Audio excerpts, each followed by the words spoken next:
ಆನಂದದಿಂದ ನೂರೊಂದು ನೆನಪು ಎದೆಯಾಳದಿಂದ ಹಾಡಾಗಿ ಬಂತು ಆನಂದದಿಂದ.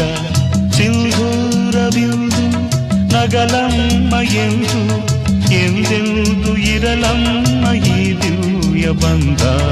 ನೂರೊಂದು ನೆನಪು ಎದೆಯಾಳದಿಂದ ಹಾಡಾಗಿ ಬಂತು